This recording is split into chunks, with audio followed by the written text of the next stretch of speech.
Assalamualaikum warahmatullahi wabarakatuh. Alhamdulillah, wassalatu wassalamu ala rasulillah. Pemirsa, mungkin Anda sangat kenal istilah jalan tol di dalam Indonesia ini. Jalan pintas untuk mencapai target dan tujuan kita. Kalau Anda ingin mendapatkan jalan tol untuk menuju ke surga, ada jalannya dan ada pintunya. Anda tidak perlu membayar, tapi Anda cukup menjalankan apa yang telah Allah tuntunkan untuk memasuki jalan tol yang menuju ke surga. Di antara jalan tol, pintu jalan tol untuk menuju ke surga adalah rumah tangga. Seseorang dalam Islam apabila sudah menikah, dia sudah memasuki pintu gerbang tol utama dan dia tinggal lurus saja untuk menuju ke surga. Makanya Nabi Muhammad SAW mengatakan dalam hadis yang sahih, "Man tazawwaja faqad dhamina nisfa dinahu, falyattaqillaha fi nisfil baqi." Siapa yang telah menikah, dia telah menyelamatkan setengah agamanya. Artinya kehormatan agamanya sudah terjaga. Dia sudah aman untuk menuju ke surga.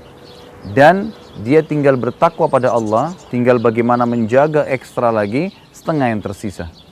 Anda bisa bayangkan pemirsa rahimani rahimakumullah, kalau hanya dengan nikah, Anda bisa menyelamatkan setengah agama Anda dan Anda sudah masuk ke pintu tol menuju ke surga.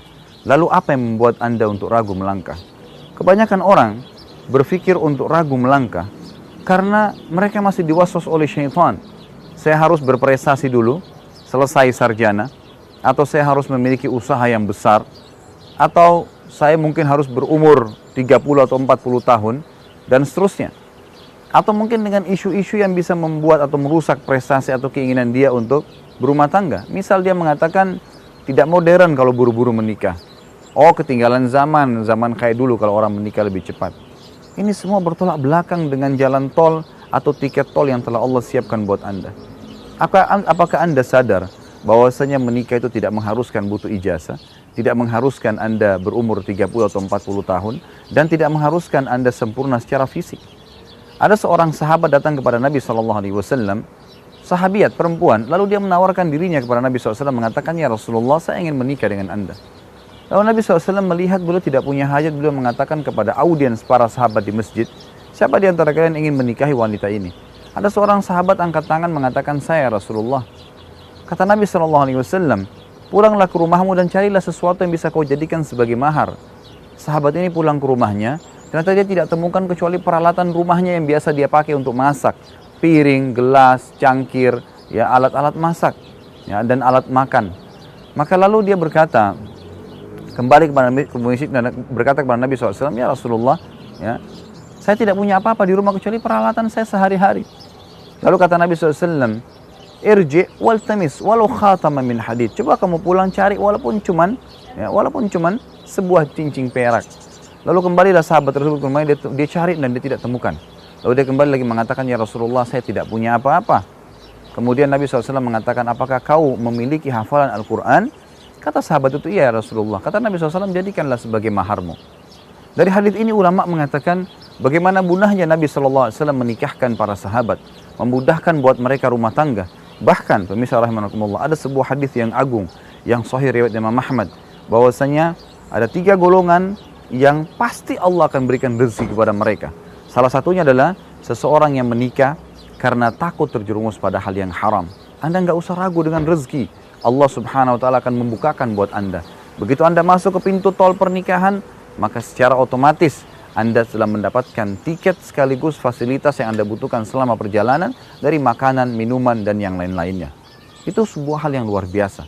Baik, tinggal saya ingin bahasakan kepada Anda, kalau Anda menikah, sebenarnya kebutuhan dasarnya adalah masalah biologis. Saya kasih gambaran kepada Anda tentang zina dan nikah. Dua-duanya berhubungan dengan masalah kebutuhan biologis. Kalau seseorang berzina, la qaddarallah, lalu perempuannya hamil, apa yang terjadi pemirsa rahimakumullah? Keduanya malu, ya. Kemudian keluarganya malu dan anaknya tidak jelas statusnya. Tapi pada saat, ya, seseorang menikah hanya dengan perbedaannya 10 menit, kalimat akad nikah dan mahar yang sederhana sekali. Mungkin perangkat alat sholat dengan kalimat akad nikah saja yang kurang lebih cuma 10 menit diucapkan atau kurang dari itu.